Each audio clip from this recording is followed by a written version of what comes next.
Okay, let's dive into one of the most game-changing books on decision-making out there, Nudge by Richard Thaler and Cass Sunstein. We're going to break down its core ideas, look at the proof behind them, and give you a real practical playbook that you can start using today. So, let's start with a little puzzle. How is it that just by moving the fruit to eye level in a school cafeteria, you can get kids to eat way healthier? I mean, nobody's forcing them.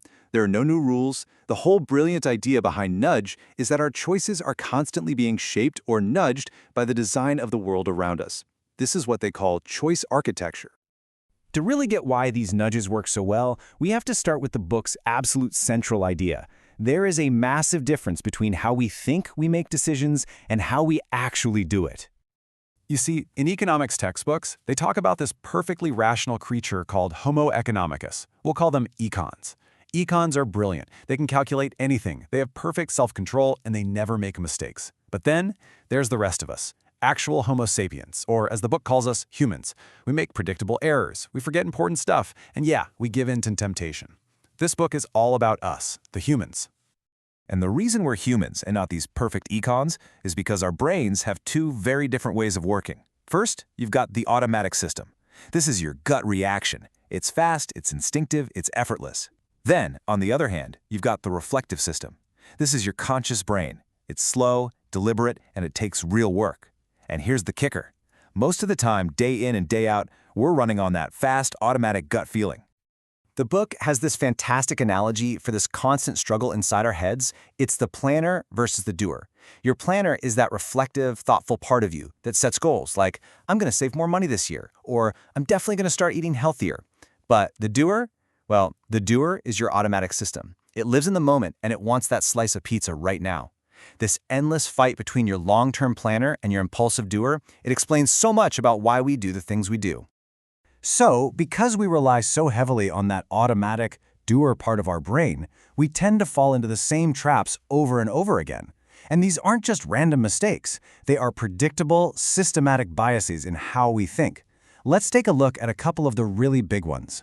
First up is something called the status quo bias. It's really just a fancy way of saying inertia. We have this incredibly strong pull to just stick with whatever we're currently doing, even when there's a much better option on the table. Why? Because changing things takes effort.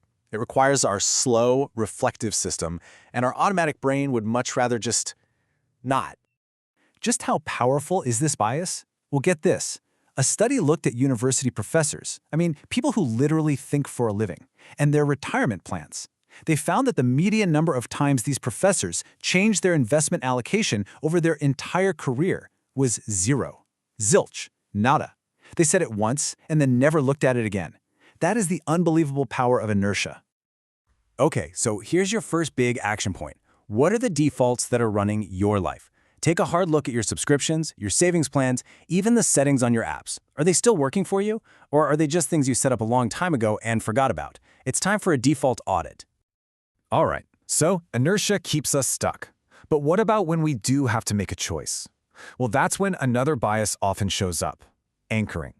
Our brain has this weird habit of grabbing onto the very first piece of information it sees, the anchor, and then it judges everything else relative to that number, even if that first number is completely random. You see this all the time with charities. When a donation page suggests amounts like $100, $250, or $1,000, they're setting a really high anchor. Suddenly, that $100 option seems like the normal or reasonable choice. And because of that, people end up giving way more than if the options had been something like $50, $75, or $100. So here's your next action point. The next time you see a suggested price or a list price or a set of donation options, just pause and ask yourself a simple question. Is this number here to actually help me, or is it a strategic anchor designed to make me spend more? Just being aware of it can rob the anchor of its power. You know, it's not just our own internal biases steering our decisions. We're fundamentally social animals. And one of the most powerful forces out there is simply what everyone else is doing. In a series of classic psychology experiments, Solomon Asch found something absolutely mind-blowing. He showed that 75% of people would agree with the group's answer, even when the group was clearly and obviously wrong about something they could see with their own eyes. Let that sink in. We are so hardwired to follow the herd that we will literally ignore reality to do it. Now, this can be used for good or for bad. In Minnesota, they told taxpayers that 90% of people in Minnesota pay their taxes on time. And guess what? Compliance went up. But at the Petrified Forest National Park, they put up signs that said many past visitors have removed petrified wood. That actually increased theft because it signaled that lots of people were doing it. It all comes down to which social norm you choose to highlight. Okay, so we're biased, we're prone to error, we're easily influenced by the crowd. Kind of sounds like a mess, right? Well, this is where the whole idea of nudge becomes a solution. The big idea is that we can consciously design environments, these choice architectures, that make it easier for our better selves, our planners, to win the day. So what exactly is a choice architect? The book defines it as anyone who influences the choices other people make. And this is the critical part. That means you are a choice architect. Yeah, you. If you design a form at work, if you're a parent explaining options to your kid, if you're just planning dinner with friends, you are designing the choices they're about to make. And if you want to see the single most powerful, jaw-dropping example of choice architecture in action, just look at organ donation rates in Europe. In countries like Germany, it's opt-in. You have to actively sign up to be a donor. The consent rate there? About 12%. But right next door in Austria, which is an opt-out country, meaning you're automatically a donor unless you say no, the rate is 99%.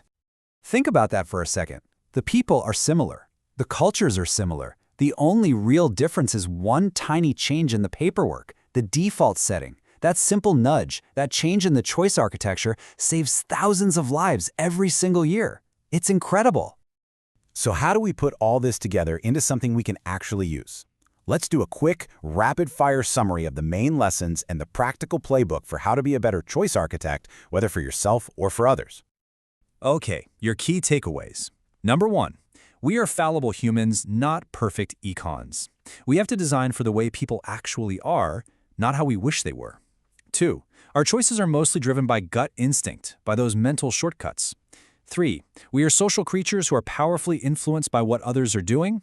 And number 4, maybe the most hopeful lesson of all, small, simple changes in context can lead to absolutely massive changes in behavior. And here's your action playbook. First, expect error. Humans make mistakes, so build systems that are forgiving. Second, understand defaults. Realize they are never neutral. They are powerful nudges that often decide the outcome. Third, give feedback. If you want people to get better, make it easy for them to see the results of their choices. And finally, structure complex choices. When a decision is hard, like picking a healthcare plan, don't just dump information. Help people sort through it. So, in the end, we come back to this simple truth. Choice architecture is all around us, all the time. There's no escaping it. The only real question is whether it's happening by design or just by accident. And since you now know that you are, in fact, a choice architect in your own life, the final question is, what choices will you help the people around you make better?